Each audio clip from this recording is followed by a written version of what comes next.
Hello mga mamis! Naghahanap ba kayo ng ulam o pambaon idea para sa mga bata? Saktong-sakto gumawa ako ngayon, kaya share ko na din sa inyo. Gustong-gusto to ng dalawa kong estudyante, sana magustuhan din ng mga anak nyo. Prepare muna tayo ng mga ingredients. Kailangan natin dito ng carrots. Kudkurin nyo lang para madali. Gumamit din ako ng red bell pepper, hiniwa ko lang ng maliliit, pati ang sibuyas at bawang. Gumamit din ako ng ½ kilo pork giniling. Hinalo ko lang dito ang kalahati ng na-prepare kong bawang at sibuyas. Nilagay ko na din dito itong kinudkod na carrots at bell pepper. Haluin nyo lang ng mabuti.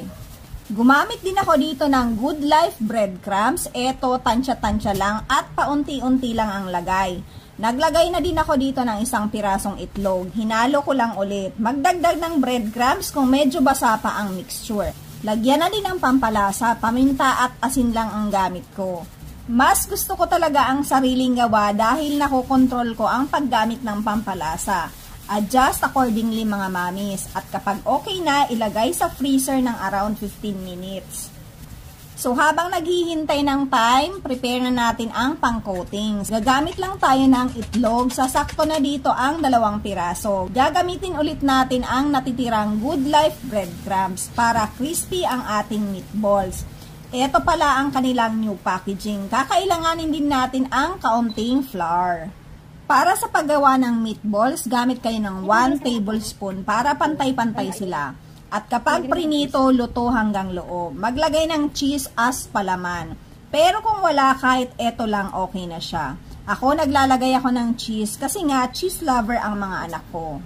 I-coat lang muna sa flour, sunod ang eggs at breadcrumbs. Ganun lang, tapos repeat procedure. Sa recipe na to, makakagawa kayo ng 50 plus meatballs. Marami na siya, kaya pwedeng i-stock. At dahil nga hindi naman ito isang kainan lang, nilalagay ko sa mga container na ganito. Yung iba walang coatings kasi pwede ko yan ilagay sa miswa. At yung iba naman may coatings, hinihiwalay ko para kapag gusto nila, labas ko lang sa freezer, then prito. Sa pagpiprito naman, deep fry ako mga mamis. Habang nagpiprito, tinikman ko nga eto, sarap kapag may cheese. So simple lang naman ang kasama nito. Magtuna muna kayo ng instant gravy sauce. So, mabibili yan sa grocery. Gisahin lang ang sibuyas at bawang, isunod ang mushrooms, timplahan ng paminta, isunod ang tinunaw na gravy sauce, magdagdag ng asin, depende sa inyong panlasa. Mag-adjust kayo mga mamis, lagi ko yan sinasabi. Ganito ko lang to isi-serve, hindi ko ihahalo sa gravy mushroom ang meatballs kasi gusto ko crispy but juicy pa din ang meatballs. Kung may mga anak kayong pumapasok, try nyo to. Happy cooking! Enjoy!